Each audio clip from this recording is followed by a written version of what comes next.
When I'm doing a bridal look, I tend to do the eyes first because I end up being a lot more picky, but I want that for my brides. I do switch this up a bit, but I started with her brows before so that I could conceal underneath that. And as you can see, there's like a more blank canvas now for my eyeshadow.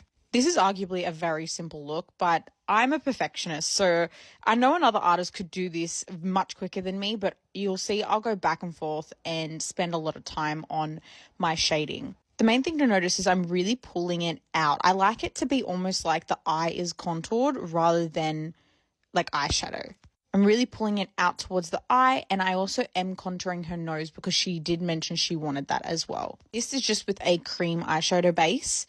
Also, something to note is I'm leaving that little bit under the brow arch free because that's really important for definition.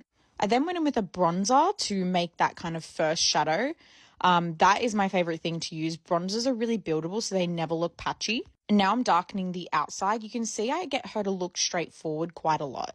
I like to do this just so I can see how it will look when she's got her eyes open. Notice here I also have like 3 brushes in my hand and I go back and forth to blend each of the shadows. For eyeliner, I hate where I put my hand. I'm so sorry I have it on her head, but I need it for stability.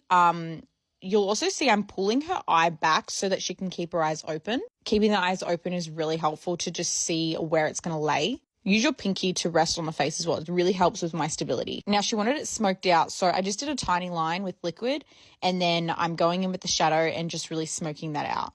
To set in the under eye liner, I like to go back over with powder, as you can see now, with a really small, dense brush and just pack it on. Using my nail to like wing out the eyes is literally one of my favorite tricks. Like, I prefer it more than anything else. For mascara, I get them to look down and just tell them that they can blink whenever they want.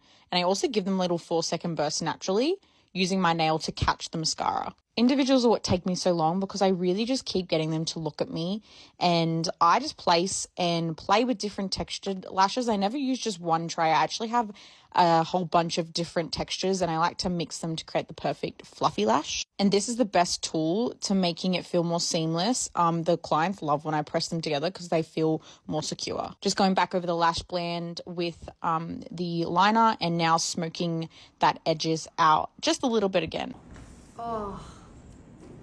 Oh, I love you. Yes. Oh, I love you. Yeah, I think it looks really good. Oh, I'm obsessed with you. Obviously, this kind of changes and becomes more complete, as you can see in this next look. So come back and I'll explain part 2, which is the base.